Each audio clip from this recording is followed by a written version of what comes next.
बात है। दिनेश सिपाही, उत्तर प्रदेश, गोरखपुर ना भैया, ये 200 रुपए का पुरस्कार, सुने बड़ा हार, सादर सम्मान करते हैं। एक सिपाही की क्या भूमिका है, और खास तौर से गरीब के बेटा ही सिपाही बनता है। जौहर प्रदीप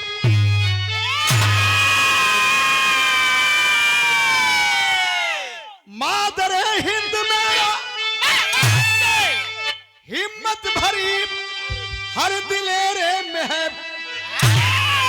सर कटा देते सर को झुका दे नहीं, पर तमन्ना वतन की अंधेरे में है, लिख दिया खून से क्रांति नीले गगन में, पर रहे वीर अपना तिरंगा उठाकर, शहीदों को गज भर कफन ना मिला, जिसने सीखा नहीं जिएंगे गर्दन झुकाकर।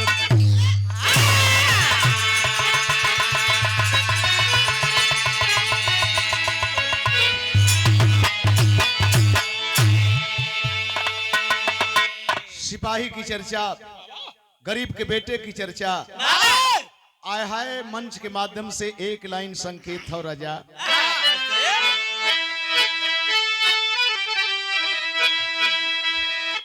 क्या बात है, हाँ हाँ हाँ, अल्लाह करम तू करना, अल्लाह करम तू करना, अपने गुलाम पर, अपने गुलाम पर मैं भी तो मांगता हूँ मुहम्मद के नाम।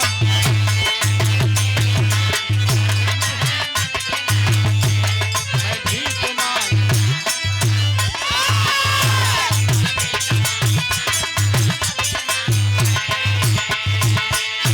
भग जा पाकि पाजी,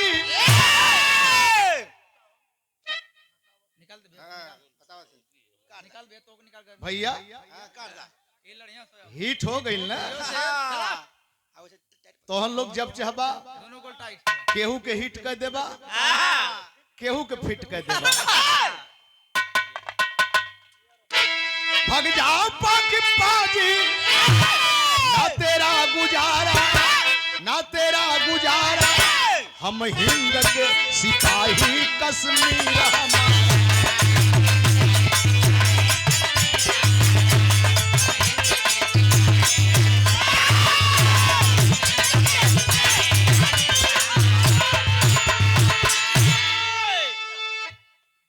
जिला गढ़वाल में करणपुर गांव याला था।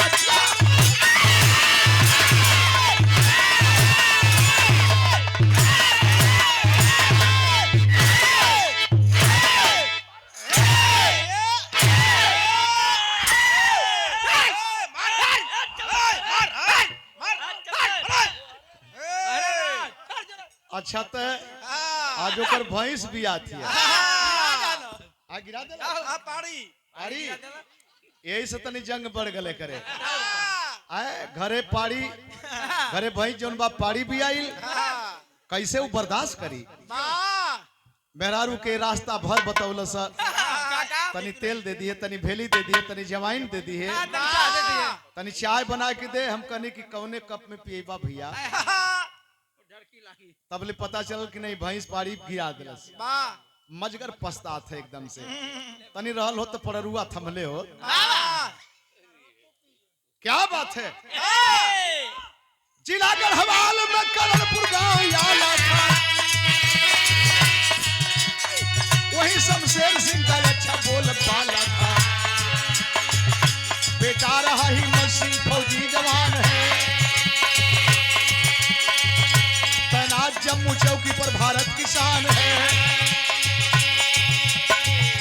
आया है घर पर नाहर फौजी रुआवले, शादी किया गौरी से दिल में गुलाब ले, अभी सुहाग रात पर सूरज की छाया है,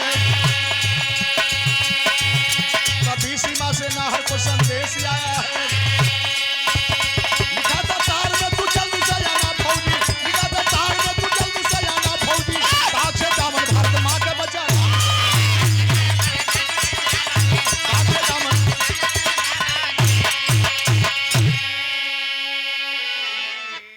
रोज गावत है जा, लेकिन हौसला आप लोग हुआ न। बैठले के बाद लगला कि झोंकत है, लेकिन खड़ा भइले के बाद आप लोग तरफ नजर जब जाले कुल होंगैया खत्म हो जाए। कि पता नहीं कैसा ऊर्जा आप देते हैं, यही लिए भगवान मानीला। नंदलाल रवि कि आप सारे लोग भगवान हैं, दाता हैं, दानी हैं, माता भी हैं, पिता भी हैं, सब कुछ आप हैं। एक का बेटा फौज में भर्ती भयल, बिरादरी के लोग लाइन लगा देलन। अब कौन दिन देखत हुआ, शादी हो गई, दुल्हन आइल, माँ बहन देखे बदे गईली, वाहवाही करत आवत ही सिपहिया। बड़ी निक मेहरारू पौलस भाई, बड़ा निक मेहरारू पौलस। सुहाग रात के लिए कोठरी सजल है। अब वही सूरज डूबले से पहले एगो संदेश मिल गल, देश खतरा में है। सोच रहा है फौजी, सोच रहा है फौजी, लेकिन रात में जब सुहाग रात मनावा गई हिसाब से, सुहाग रात बड़ी अजीब चीज होले। जेकर बीत गल होई उ जानत होई भैया, जेकर भाई यही लगन में दिन पड़ल होई, आपके अगल बगल में होई, ओकर छाती पर हाथ रखबा त गद गद गद गद गद गद गद गजब सुहाग रात होले। मनाई ला कि जेकर बीते बढ़िया से बीते। सुहाग रात कोठरी में गईले, दुल्हन पैर पकड़ के हट गईल, कहला ए हटा मत, हटा मत, आज भर तर रहब। लेकिन कहला का संकेत लगल,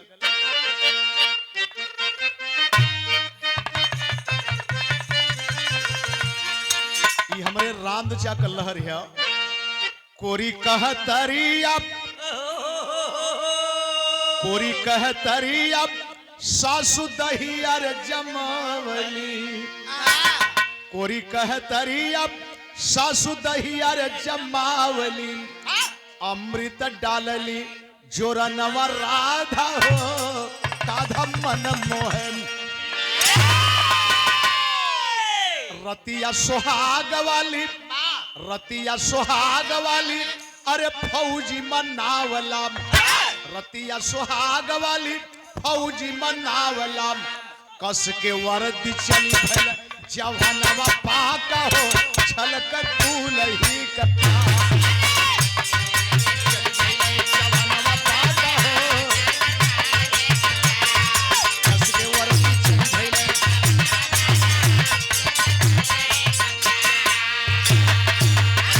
कलर रात भर खेलब, जब हकीकत दुल्हन जानी कलश के वरस वरस चल कहन गईला, कौनो शिकायत ना पैबा। विदा कैली गौरी उतारी के रतिया, विदा कैली गौरी उतारी के रतिया, हमारा से नीक ई धरातिया कपटिया।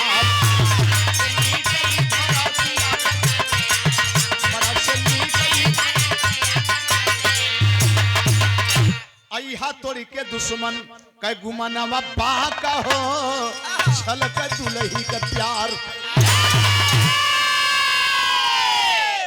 आप अपने रास्ते में सफल होंगे, आपकी सफलता देश की सफलता होगी।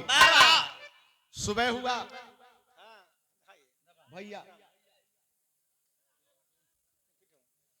आस्ते आस्ते आस्ते आस्ते भैया, बड़ा काफी ठंडक है। वो ठंडक में आप लोग घर द्वार छोड़ के हमन के गलत सही सोने बदे तैयार हुआ, ऐसे बढ़हर इनाम हुई का सकत था। सुबह हुआ, परिवार के लोग जाने, गांवपुर के लोग जाने, क्या बात है भैया। जिन भाई और बंधु राह दही बकरी बीमार है तो फिर देखल जाई। एक का एक परिवार के लोग जाने, गांवपुर के लोग जाने। अरे फौजी अब वही तो महीना भर का ड्यूटी रही है, कल 1 मिनट भी रुकल हमार कायरतापूर्ण होगा। एकाएक विदा करते हैं, हेड क्वार्टर जवान जाता है। और जब हेड क्वार्टर जाता है तो एक लाइन संकेत लगल,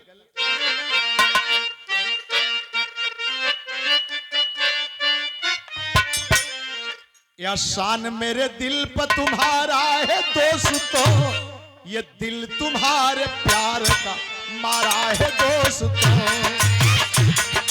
दिल पर तुम्हारा है, ये दिल तुम्हारे प्यार का, या शान मेरे दिल पर।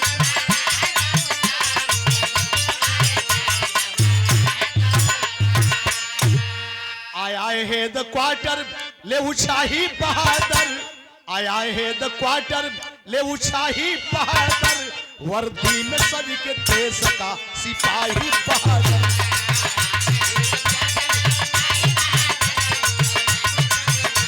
सिपाही आया है द क्वार्टर, वर्दी में सज के। पंकज रमेश रोशन नाहर है नौजवान, नाहर है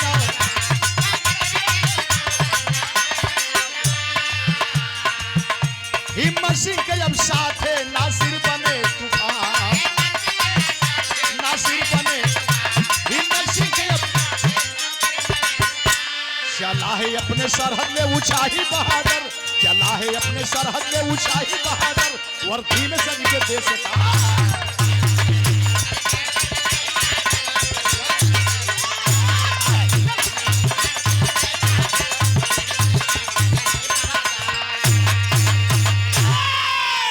हेड क्वार्टर से ड्यूटी बांटी जा रही है। क्या बात है भैया। हमारे कोषाध्यक्ष 100 रुपया पुरस्कार धर्मेंद्र कुमार, बढ़िया आदमी, बढ़िया काम करबे करे भैया। पार्टी के कमेटी के कोषाध्यक्ष हैं, सारे कोष के मालिक आप हैं। विश्वसनीय व्यक्ति को ही ऐसा पद देवल जाला। भैया का सादर सम्मान करते हैं। लेकिन बात वही का 6 जवानों की ड्यूटी लगाई गई, सरहद पर भेजा गया। और जब सरहद पर जवान जाते हैं तो देखते क्या है, दुश्मन बड़ी ऊंचाई पर है, हम बहुत नीचे हैं। और दुश्मन से सामना करने के लिए जब तक हम उनके सामने नहीं होंगे, उनके बराबरी पर नहीं होंगे, तब तक एक बाल बांका नहीं कर सकते। चीन की गलवान घाटी हो, पाकिस्तान की कारगिल घाटी हो, दोनों की ऊंचाई इसी तरह से सुरती एक बेर बना के रख ला लो भैया। थोड़ी सा बड़ा दिक्कत हमके होले, आप लोगों के आशीर्वाद से सुरती बीड़ी पान ये सब से बचल शरीर है, ये सबसे बचल शरीर है। दूसरे के संदेश देल जला अपन ही जब यूज कैल जाई तो कहीं न कहीं तो केहू देख ले। लोग कहला कि शराब छोड़ दा, काहे के छोड़ावत हुआ, शराबी बढ़िया रही, 2-4 थपड़ा घींचू दे, अपने बाप के पियत है तोहारे मन का हा। जे जैसे हो के रहेदा, थोड़ा सा हा अपन प्रयास कैल जाला कि भैया हो एक हिसाब से करबा तो परिवार सुखमय रही। आए है जवान सोचत हुन संकेत लगल तर्ज के, अरे झूलनी पौड़नी, झूलनी पौड़नी जहाजिया लगादा, हमार पैजेब राज हीरो चढ़द। अरे उठाए ले हले, उठाए ले हले वीर बारूद और गोला।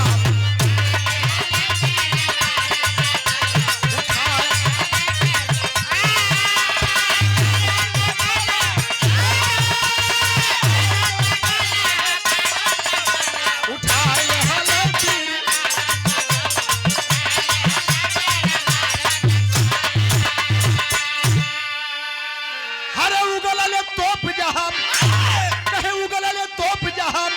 कि आग और सोला उठा ले फिर बारूद।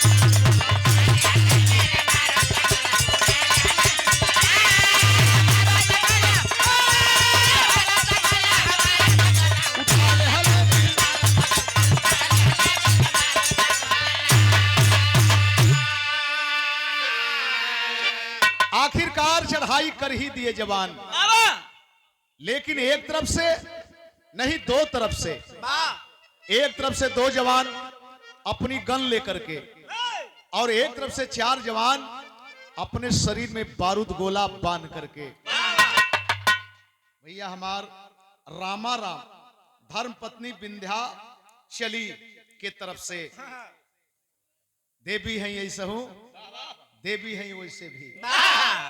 भैया ये 100 रुपये पुरस्कार सादर सम्मान करते हैं। आवा लो बैठ जा भैया, आओ बैठ जा, बैठ जा प्रेम से बैठ के।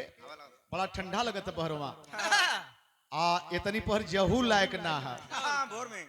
भोरे में चल जी लोगन, हम तुम लोग के सेवा बदे तैयार है। बैठ जा लोगन। अच्छा तो 4 जवान एक तरफ से 2 जवान एक तरफ से रात में चढ़ाई करते हैं। रात में चढ़ाई का मकसद निकला मेरे दोस्त राम दुलार यादव स्विच दब गई टार्च के, 1 सेकंड के लिए भूख दिना भैल तबले तड़ाक सही गोली लग गई। अब सोचे कितने चौकन्ने हैं दुश्मन, कितने चौकन्ने दुश्मन हैं। जवान राती के चढ़ाई करत हुन बिरहा शैली में भाव देवल गए।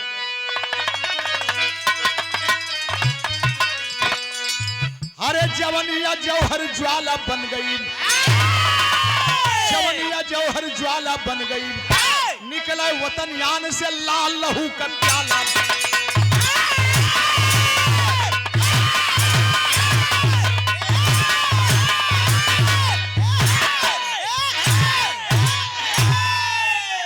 कई हजार ऊंचे फीट ऊपर से दुश्मन निशाना साधे हैं।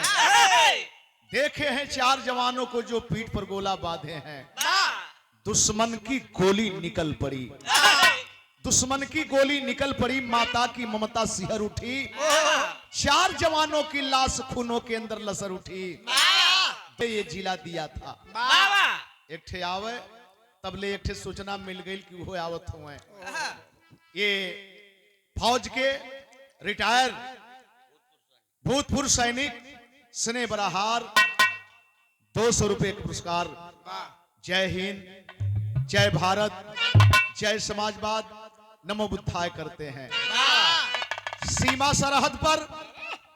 सरहद पर कोई जात न कोई धर्म न कोई बिरादरी। वहां पूछा जाता है तो वहां के सवाल का जवाब होता है कि हम भारतीय हैं, हम भारतीय हैं। बात बिगड़ गई, बात बिगड़ गई। 4 जवान जिसर से जा रहे थे, दुश्मन की नजर पड़ गई। ये भारत के सिपाही शरीर में गोला बारूद विस्फोटक सामान लेके आ रहे हैं। वही जन से गोली निकलल, 4 जवानों के लगा और 4 जवानों जमीन पर लुढ़कते हुए आ गए। लेकिन इसका कारण बना कि जो शरीर में गोला बारूद बंधा था, इनके शरीर का गोला बारूद फटा, चिथड़े चिथड़े हो गए। इनकी शिनाख्त उसी समय हो गई। जो अभी अभी 6 जवान गए हैं, 4 जवान मार दिए गए, 2 जवानों का कोई पता नहीं। 7 दिन खोज करके अफसर इस मुकाम पर आ गए कि गोला बारूद फटा होगा, पहाड़ी उड़ी होगी। इसी के साथ ये भी दोनों जवान कहीं दब गए होंगे, नहीं मिल रहे हैं। 8वां दिन इनके घरे खबर गई। पहले ही दिने वो 4 जवानों के घर खबर चली गई, लेकिन 2 जवान के विषय में 8वें दिन खबर गई। खबर गई कैसे गई, संकेत लगल।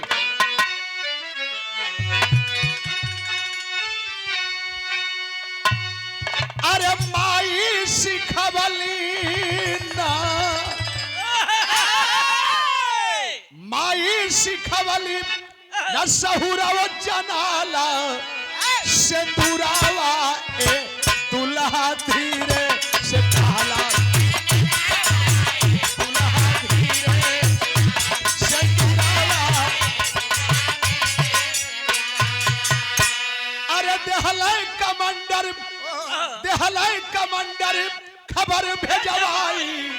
जवानावा हो कैले रण में मराई कैले रण में जवानावा हो बाबू भाई मैं भाव कब्बर से नजरिया घरवा पे आई जब मुअल का खबरिया कवने का दुल्हन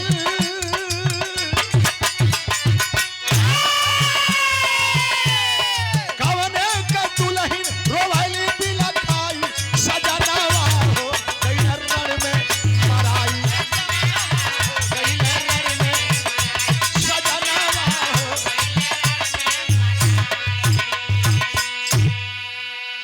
इलाका शोकी था अपने में लोग बतियावत हुए बाबा देखा इत शहीद वही दिन का हो गलन है खबर आज मिलत है सबके संदेह रहे कि 4 जवान जब मरा गए तो दूठे बची हैं कैसे बाबा आय हाय हाय हाय तमाम गांवपुर के लोग जुटल हुए भरुका में चाय मांगत हुआ तो आस्ते आस्ते पीला भैया आस्ते आस्ते पीला मना ना करब बड़ा ठंडा पड़त है चाय मिलत है तो पीला आप परम आदरणीय माननीय यशवंत नेता 100 रुपए का पुरस्कार सादर सम्मान करते हैं स्वागत करते हैं ध्यान देंगे कहा खोखावत हुआ तो हम लोगन हो मां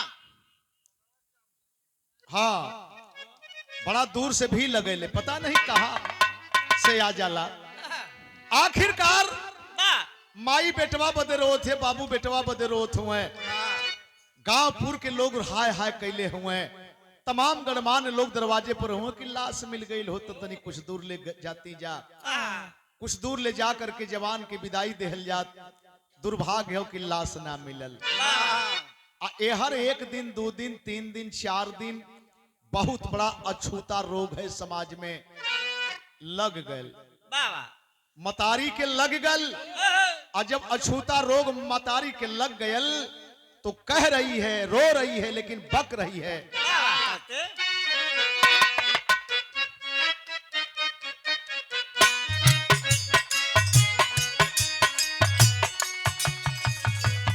मैं भारो वैली असत गुनही पतोहिया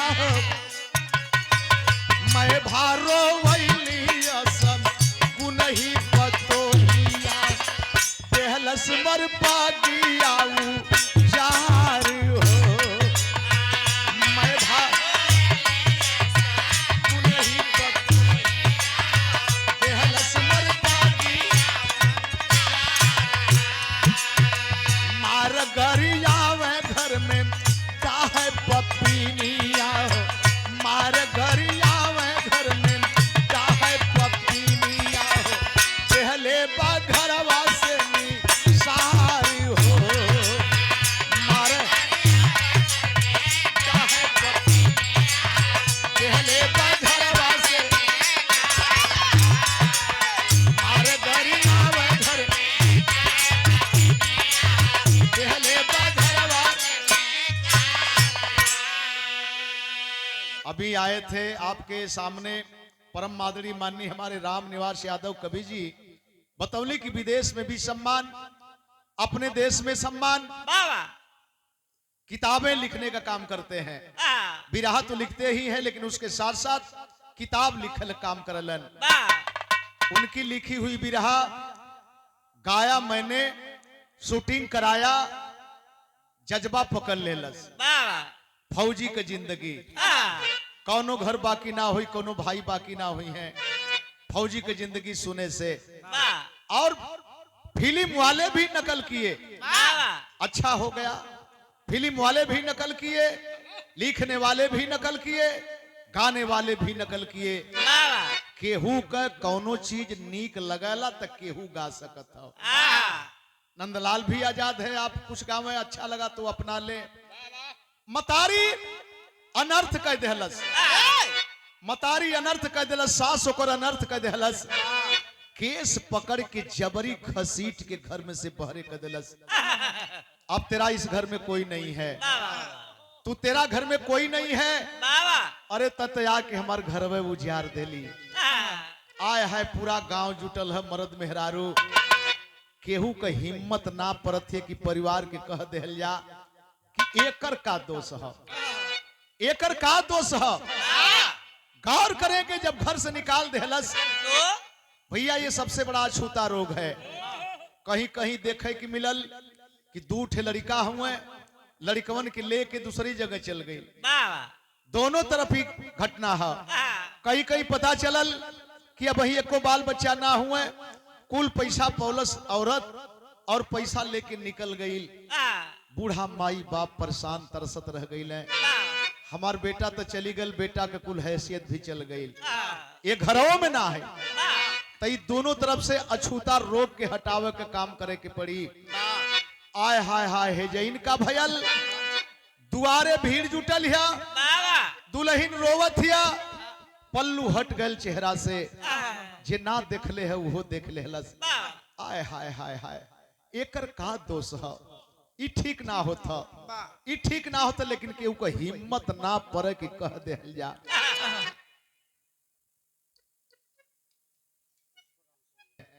गौर करेंगे, देख लेती है चारों तरफ नजर घुमा करके।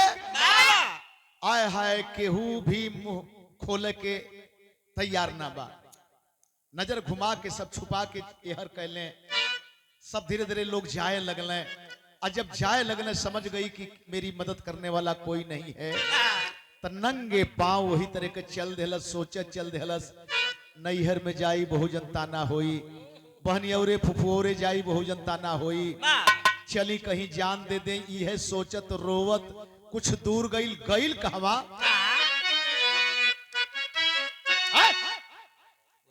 अपने मर्जी से कहे जाते रे।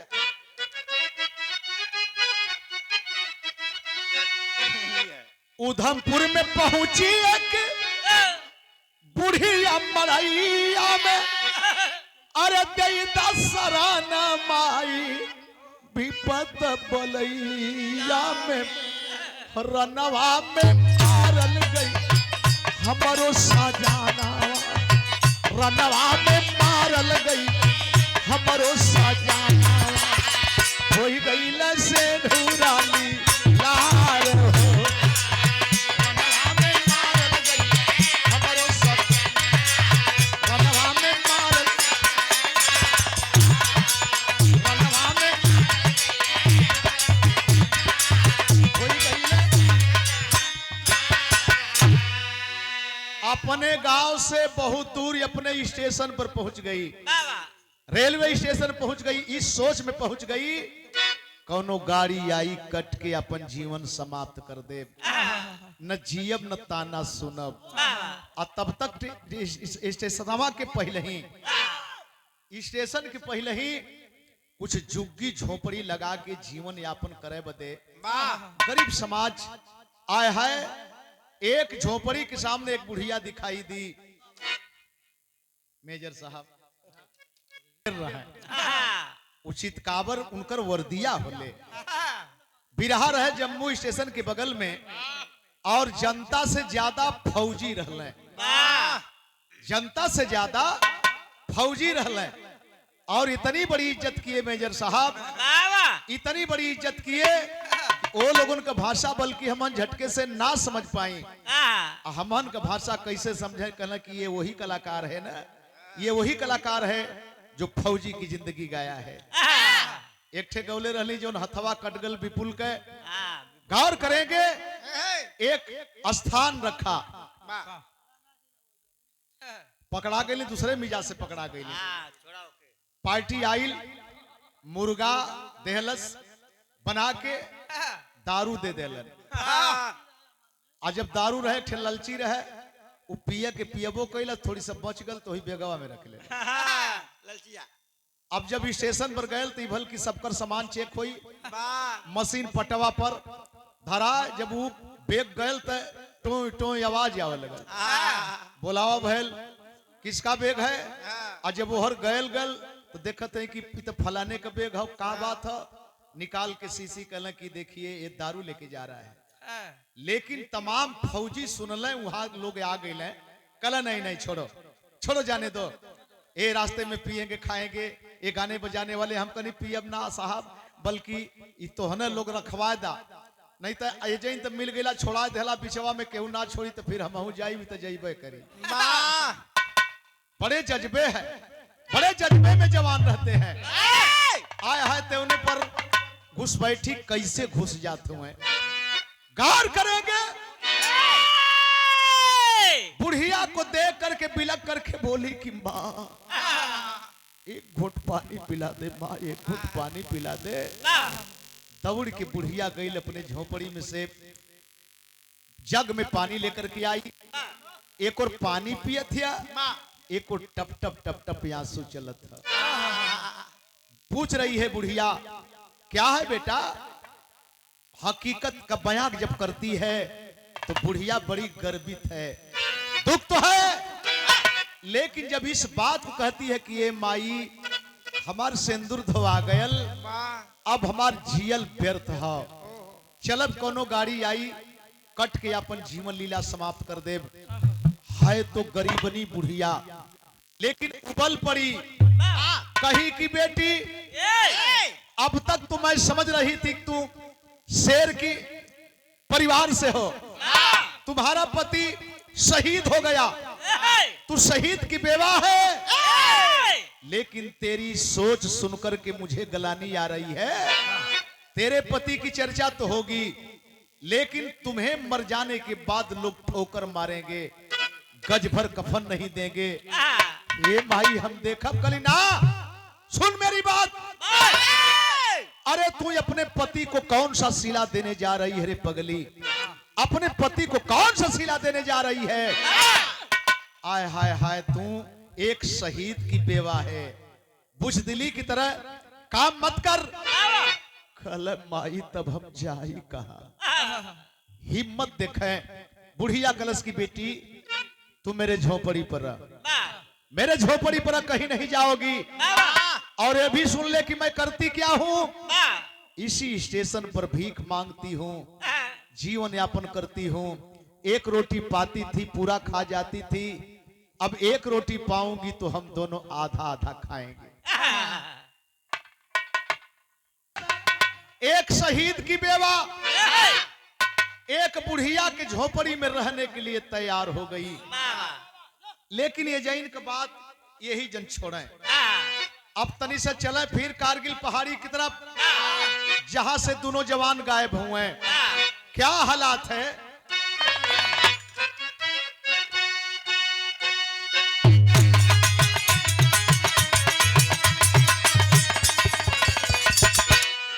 बारूदा का गोला छूटल,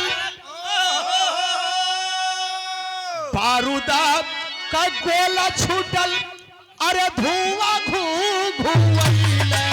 वही पहाड़वा ऊपर, वही पहाड़वा ऊपर दोनों शेरावा हेरैले वही पहाड़वा ऊपर,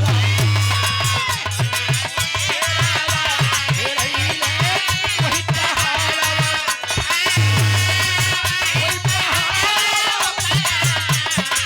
वही पहाड़वा शेरावा हेरैले। गिरत परत गईल झेलम, गिरत परत गईल झेलम, नदिया के किनारवा वही पहाड़वा ऊपर, वही पहाड़वा ऊपर पहले पानिया के धारवा वही पहाड़वा ऊपर, के धारवा वही पहाड़वा, वही पहाड़वा पानिया के धारवा। चोटिल तो हो गए थे, बुरी तरह से चोटिल हो गए थे और बेहोश हो गए थे, लेकिन लुढ़कते हुए गिरते हुए झेलम नदी में पहुंच गए। और जब झेलम नदी में पहुंच गए, बेहोशी हालत में है, अगर होश में होते तो पानी पी करके डूब करके मर जाते। अच्छा तो एजेंट से गईले कहा, गिरत परत गईल कई कोसमील दूरवा, वही पहाड़वा ऊपर, वही पहाड़वा ऊपर देखल मल्लाह के छोकरवा, वही पहाड़वा, वही पहाड़वा मल्लाह के छोकरवा।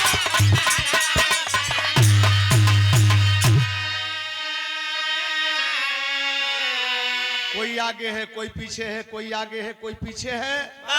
बहुत दूर बड़ा तेज बहाव झेलम नदी का होला, बड़ा दूर निकल गए। आय हाय हाय हाय मेरे दोस्त, एक आदमी खड़ा था अपने नैया को लगा करके। जानते हैं वो कौन था? कौन? मल्लाह था, जिसका नाम था मामट। अब मामट के प्रसिद्ध हो गया, आदमी फरमाइश करत हो तो मामट वाली गादा। अब मामट प्रसिद्ध हो गया।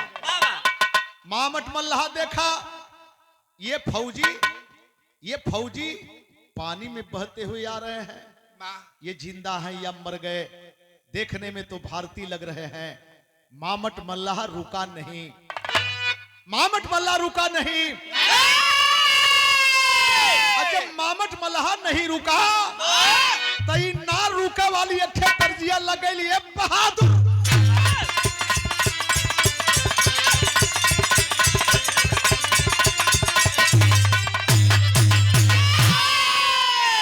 अरे पारी उमर कमर लचकनिया, पारी उमर कमर लचकनिया, गोरी भर निहुरी के पनिया, गोरी का झूला झूलनिया,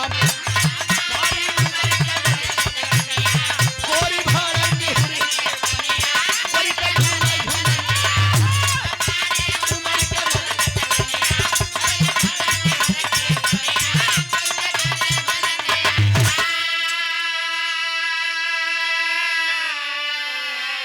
कई रूप में के गावल जला। इलाहाबाद, प्रयाग, जौनपुर, भदोही, ये इलाका में प्रतापगढ़, सुल्तानपुर बड़ी अच्छी सोच है ये तर्ज के पीछे। चौलर, चौलरी, चौलरिया बहुत ढंग से गावल जला। लेकिन हेजैन का भयल, अरे मामट मल्लाह देखा भैया जिया।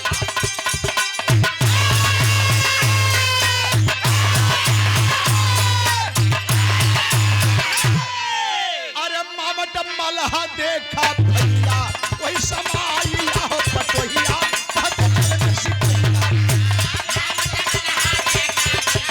वही समाइया हो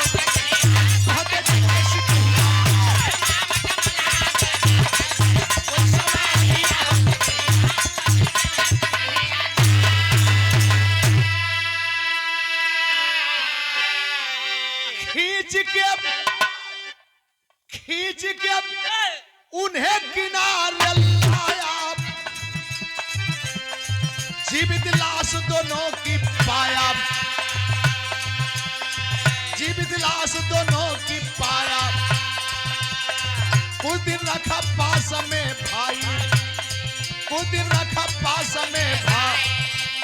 सुंदर नाविक दिया बनाई, सुंदर नाविक दिया बना।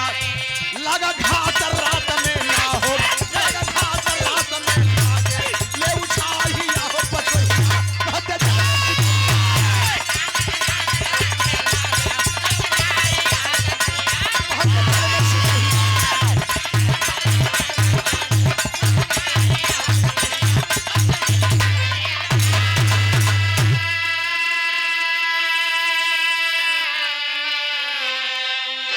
जात का मल्ला मछुआरा था, बहुत बड़ी बिजनेस मैन था, और लड़कों को आपने साथ में रख करके मछली मारने का काम करवाता था।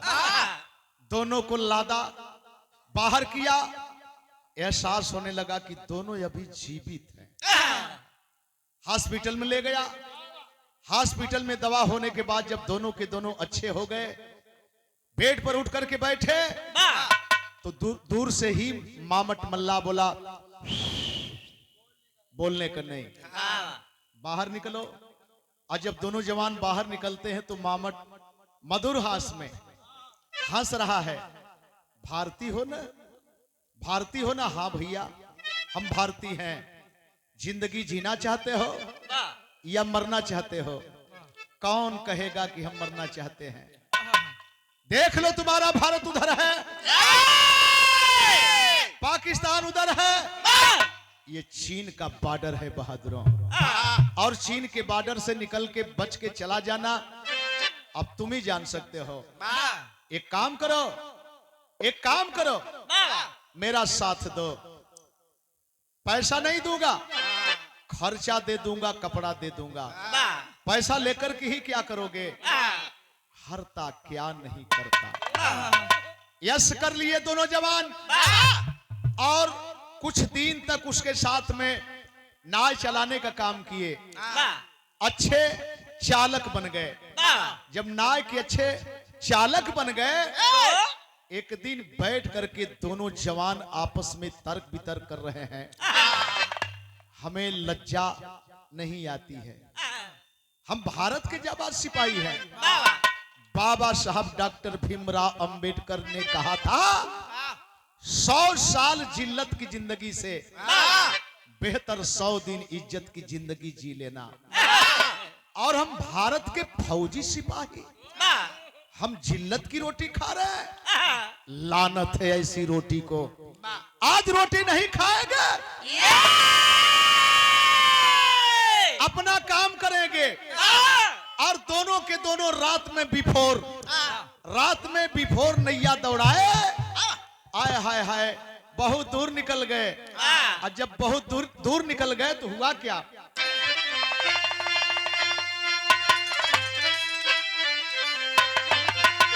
अरे सीमा रेखा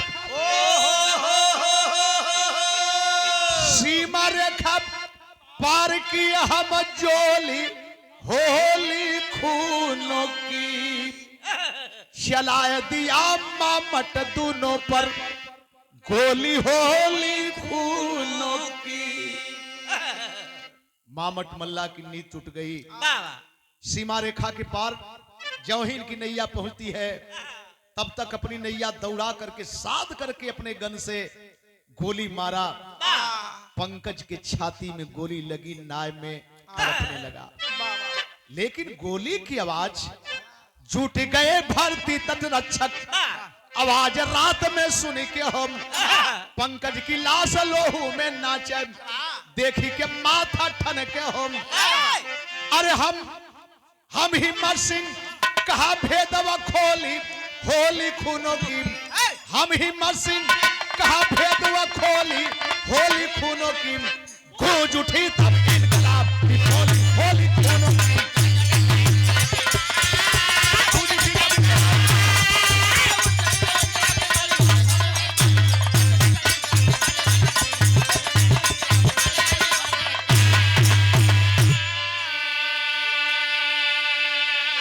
भारत के तटरक्षक बहादुर दौड़ाना शुरू कर दिए। निपुण चालाक था, अपने कामयाबी में सफल हो गया, मामट निकल गया। लेकिन जब इस नैया को घेरे जवान, तो हिम्मत सिंह के मुंह से आवाज निकली, जय हिंद। जय हिंद बोलने वाला कोई भारतीय हो सकता है। और जब करीब में पहुंचते हैं लोग, हिम्मत सिंह अपनी हकीकत बताया। और जब हिम्मत सिंह हकीकत बताया, तुरंत गाड़ी में लादने का काम करते हैं। लेकिन पंकज की दम वहीं टूट गई। 6 में 2 बचे, 2 में यहां जाते जाते 1 बचा। हेड क्वार्टर लाई गई। हेड क्वार्टर से जहाज के द्वारा मोकामी गांव पहुंचाई गई। मोकामी गांव पहुंचाने के बाद मेरे दोस्त साथी सिपाही अपनी बंदूक लेकर के पहुंचे थे। जज्बे में साथी को सलामी देते हैं। सलामी देने के बाद मुखाग्नि दी गई। हाय हाय मचा है क्षेत्र में। ये आज मरत हुए, पंकज आज मरत हुए घटना तो ढेर दिन कहो, लेकिन कहवा रहल है के बताओ अल्लाह बा। मुखाग्नि दी गई, अग्नि की लपट आसमान को चूम रही है, लेकिन कुछ ही समय में चीता जलकर राखी के रूप में हो गया। और जब राखी के रूप में हो गया तो सारे जवान विदाई लेकर के अपने गाड़ी में बैठते हैं। गाड़ी जब स्टेशन उधमपुर स्टेशन के करीब में आती है, एकाएक हिम्मत सिंह को ख्याल आया, बोला जवानों हमको कृपया यहीं पर उतार दिया जाए, हम चले जाएंगे, आप परेशान न होखें। जवान बोले जैसी इच्छा जवान। हिम्मत सिंह को उतार दिया गया, जवान गाड़ी लेकर के चले गए। लेकिन हिम्मत सिंह स्टेशन पर उतरने के बाद आया है, जब अंदर प्लेटफार्म पर पहुंचता है तो बिरह में गजब हो गई। जब स्टेशन पहुंचा तो हुआ क्या,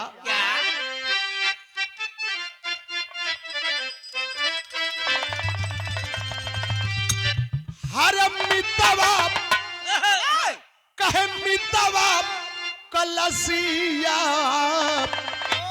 जराई की जवाना।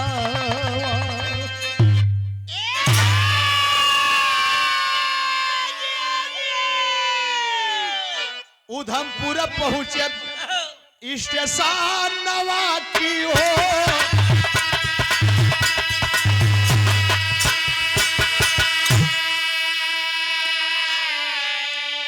अचरम में लाल लेके मांगत रहली भिखिया, फैला के संभनवा अचारावा का तो।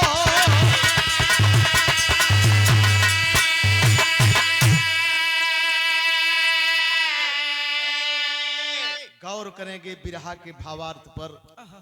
जवान देख रहा है कि एक औरत जवान है, अपने गोद में बच्चा ली है और बचवा के दिखा दिखा के लोगों से भीख मांगत है। अब वही देखत हुए और तबले हुआ क्या, अरे पहुंच गई हिम्मत सिंह के पास में बावरिया, देदा कुछ बाबू कई हथवा के जो।